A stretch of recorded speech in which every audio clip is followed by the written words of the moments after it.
Recently, a photo of a strange metallic-looking sphere that reportedly was caught on camera in 2016 has been making a buzz online.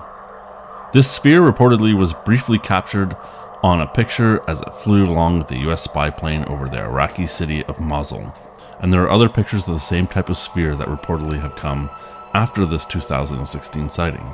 There is a 4-second video that Jeremy Corbell and George Knapp, two famous ufologists, have acquired from a classified briefing. However, the video and image is not itself classified.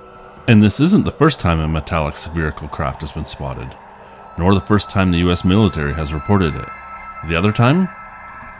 Thursday, October 14th, 1943, in the middle of one of the bloodiest air battles of World War II. Admiral Byrd, upon the sudden retreat during Operation High Jump in Antarctica, made an initial report that stated, "The national security is at risk from enemies that can travel from pole to pole with incredible speed." Is this all the same technology? And is it coming from a hidden base in Antarctica? Maybe.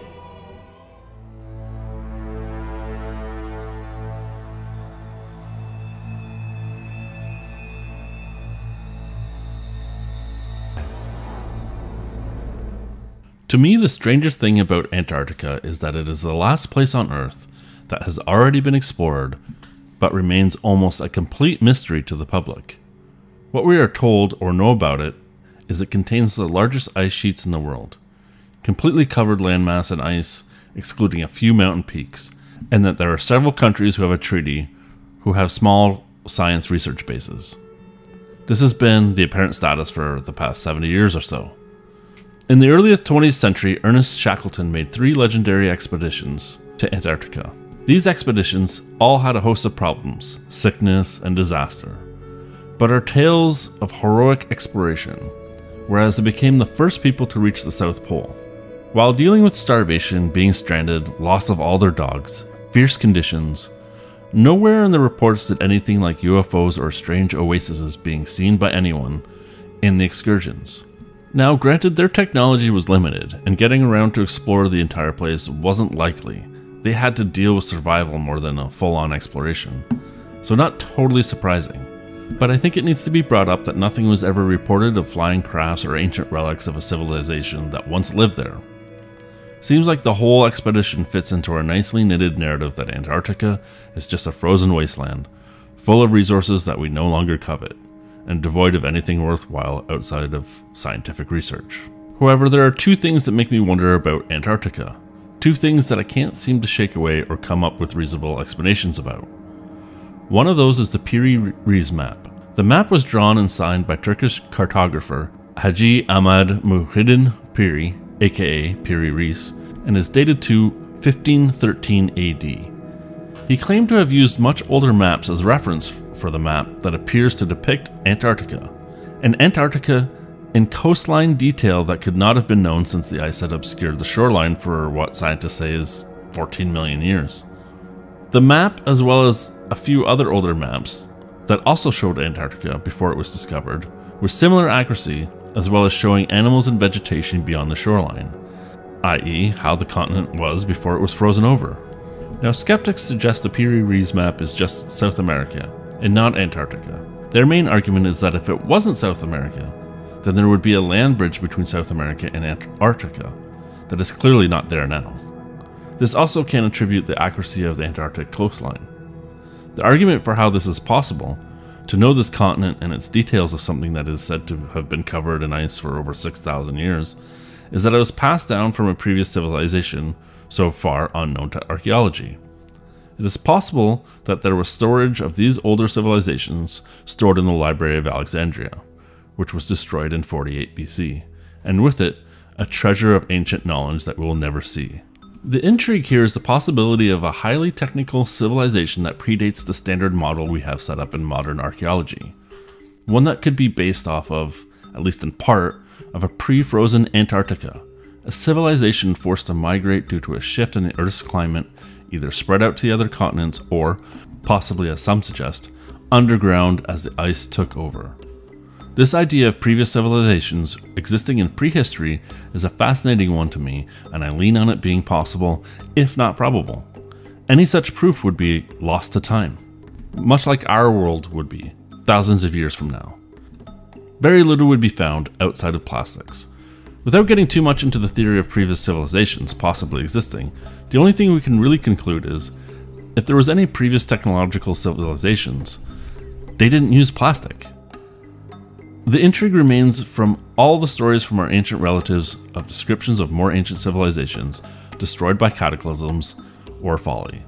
Now, if we start getting into a secret underground base of UFOs or beings that used to inhabit the Earth as one of these advanced civilizations that went underground, but have advanced vessels that can travel through the water and air and space with the same ease, like many current UFO observations have concluded, then why didn't the Shackleton voyages see anything like this?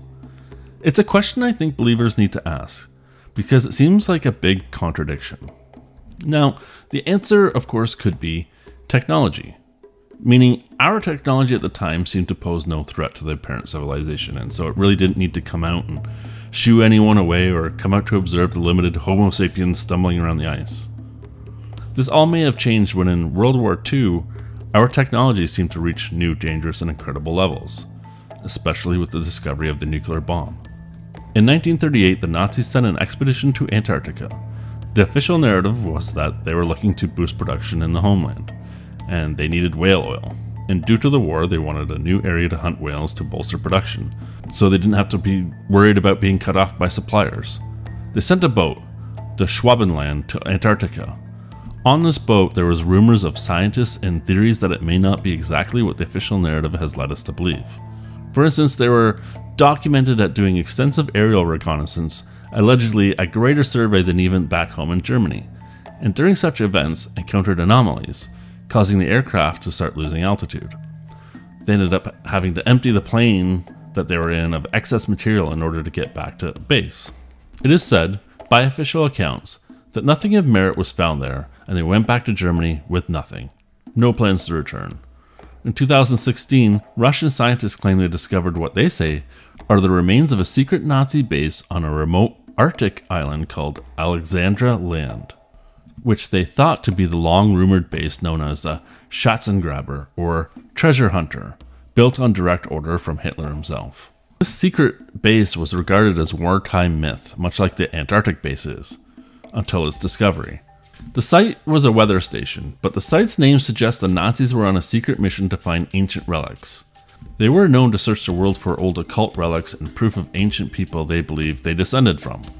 Rumors began to circulate that even though Germany had been defeated, a selection of military personnel and scientists had fled the fatherland as Allied troops swept across mainland Europe and established themselves at a base in Antarctica, where from there they continued to develop advanced aircraft based on extraterrestrial technologies. So the Antarctic claims and theories don't seem as crazy as the official narrative led us to believe. It took this long to discover the Arctic base, a region that we've had significant more activity in than in the Antarctic. It is said just before the end of World War II, two German provision U-boats, U-530 and U-977, were launched from a port on the Baltic Sea following a steady stream of supplies that was carried out through the closing stages of the war. Reportedly, they took with them members from the anti-gravity disc research and development teams carrying notes, drawings, and designs for German flying discs. The last of the most vital disc components were on these vessels. There was plenty of evidence at the time to indicate that as late as 1947, elements of the German Navy were still very much active in the South Atlantic, operating out of South America or some base previously unsuspected in the Antarctic. Which leads us to Operation High Jump, and my number 2 reason why I suspect there's something more to Antarctica than we're being led to believe. Operation High Jump was organized by Rear Admiral Richard E. Byrd Jr., and the stated objective was to establish an Antarctic research base. The objective, to establish a base where they could maintain training, airfields, and scientific research. In order to establish this on a remote continent with the most harshest conditions on the planet, they sent with Byrd 4,700 men, 13 naval ships, and 23 aircraft. Seems like overkill to establish a base after the war, and on an area with nothing but ice on it. This was the largest naval expedition ever in Antarctica.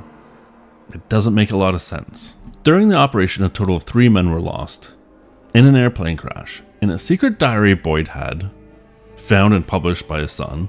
It states they were flying over a region and all instruments went haywire. They couldn't navigate. The compass was all over the place. He decided to turn around, but one of the planes was lost. A detailed recounting of this event was in this journal, including all of his communications back to base. He claimed he saw during this flight a green valley past a mountain range. He claims he saw a mammoth, grass or moss, seeing more rolling green hills and the temperature outside of his plane reading 74 degrees, and he could no longer reach base camp. After that, he says he saw a city. Then, a strange disc-shaped aircraft. He sees the aircraft has a swastika insignia on it. There was some communication with Boyd and they welcomed him, guided him down to the city below. He went on to describe meeting tall blonde people and they are guided through the city, a futuristic looking city. He talked to the leader of these people who told him that they were all underground and that he was summoned here to explain why they have been observing humans. Due to the nuclear bombs, they felt they needed to intervene and observe humanity. This is a fantastical and real story. The diary's authenticity, of course, is up for dispute. Now, it wasn't long for this operation. After just a month and a half of this operation, all personnel, aircraft and ships were immediately recalled and ordered back to the States. Before reaching the US, Byrd was interviewed by a Chilean newspaper, in which he stated the US should adopt measures of protection against the possibility of an invasion of a country by hostile craft coming from the polar regions. He stated he wasn't trying to scare anyone, but they could be attacked by a craft that could fly from pole to pole. Even taking out the journal entry, this sure seems like a strange series of events for a frozen wasteland to occur. Of course, upon his return, all materials and events to this operation were immediately classified. The person responsible for sending the task force, 1947 Secretary of the Navy, James Forrestal, later died suspiciously. The stated cause of death? Suicide by jumping out of a 13-story hospital window. Byrd, much later in his life, also died of mysterious causes. In 1988, he was found dead in the darkness of an abandoned warehouse in Baltimore. His emaciated body clad in dirt-blackened clothes and one scuffed shoe. Now, there's plenty of stuff here that makes conspiracy grow and grow and grow. If you look on Google Earth at Antarctica, you'll find places where it's been whited out, unable to view. Many of the continent isn't able to be viewed in high detail anyways, at least when I looked, but there are clear parts where you're not allowed to view. Tourists are allowed to go to Antarctica, but only to a very restricted area. While these stories and rumors are fantastical, like the pyramids spotted, caves that could lead to underground areas, it's best to look in the middle of these things. There's a lot of truth where there is fantasy. You've got to cut the fantastical bits out, and then you leave yourself with the real questions. Can any of this be somewhat true? Could the Nazis have discovered technology that they moved secretly to Antarctica in a base somewhere? Maybe. Of course, its evidence we'll unlikely be able to see. The sudden release of these flying metallic orbs seen recently and in 1945 really adds another bizarre link to this, and adds more questions. What are these? Alien? An ancient race of beings living underneath Antarctica? Or is it Nazi/US tech that's been developed secretly? We know that the US has secret bases within the US that are used for secret vehicles and weapons testing. So, why couldn't they have one down in Antarctica where there's no one watching? Would make a lot of sense. What if there are ancient artifacts there too? No one would know. How could you? Now, there seems to be some secret going on down there, being that a lot of resources have been directed towards there. I'm not sure studying ice core samples is the highest security level or priority on multiple governments' lists. That being said, it's possible it really is just what they say it is. I don't see a way of us getting information or being told if something secret is going on there. So we're just going to have to trust our guts. Okay, well now it's time for you to tell me what you think. What do you think is down there in the Antarctic? Let me know in the comments below, and thank you so much for watching.